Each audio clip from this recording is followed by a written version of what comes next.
Mike the Troop Jackson here, Daniel Cormier. We're at Paradigm Training Center where we just completed your wrestling seminar. How do you feel about, the turnout and the knowledge that the attendance picked up today? I thought it was great, man. I thought those guys were real focused. I thought they worked hard, and I thought it was a good turnout. I didn't know what to expect, in Texas, but I thought it was a good turnout. This is a beautiful gym, well ran, and I thought the guys did great. You're the wrestling coach at AKA. How often are you going out doing seminars and passing on your knowledge? I don't do them very often, so I used to do them more when I was wrestling, but this is probably the first one I've done this year. So I don't do them very often, but I would like to start doing them more, but if my schedule permits. But it's very hard, Yeah, we heard you earlier when you were just. It's crazy that you can actually remember your schedule like that. You rambled off probably like 2 months. Yeah, man. Full of stuff. It's crazy, I just kind of think because it's time away from my kids, so I don't see it as things that I'm doing. I just see it kind of as time away from my kids. So it sucks, but you know what? It's part of the job, and it's what I have to do to provide for them.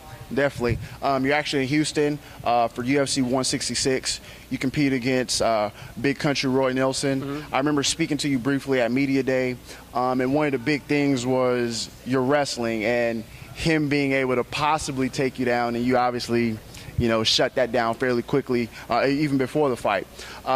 During the fight, was that maybe a concern going through your head? Was, you would touch him up a little bit and he would possibly go for the shot? No. I was comfortable, man. I felt sharp. I was on point. I thought my stuff was pretty good, and I was comfortable every second in that fight. I'm very confident in my wrestling. I've spent a lifetime attaining this skill, and I don't worry about that when I get in the cage. At any point, because I know you hit him with some solid shots, Big Country, hard to finish. Yeah. Did you think at any moment in the fight that you were going to be able to finish him? I thought I had him hurt with that knee in the first round in the stomach, and then I ended up kneeing him low like a dummy, so he ended up getting the break. I thought that hurt him a little bit, and I hit him with a front kick in the second or third round that I thought hurt him pretty good. But you know what, man? He has his ability to recover is second to none, and hats off to Big Country for a great fight. We know one of the issues going into the fight was beard, also the beard gate, so to speak. Do you feel that the beard gives him a little cushion, or what was the main issue about the beard? I was just really messing with Roy, man. I was a little gamesmanship before the fight, anything to try and swing the things in my odds.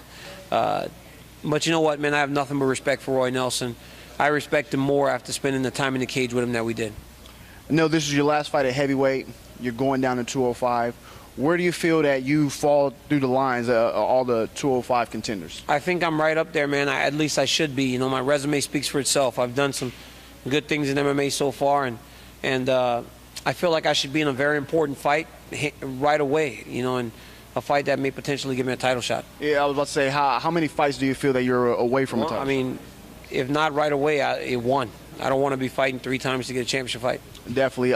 Anyone in particular in the 205 division that you would like to face? No, I just want somebody that's going to get me closer to a championship. It doesn't matter who it is. Daniel Cormier, congratulations on your win. Thank you for coming to Houston. I appreciate it.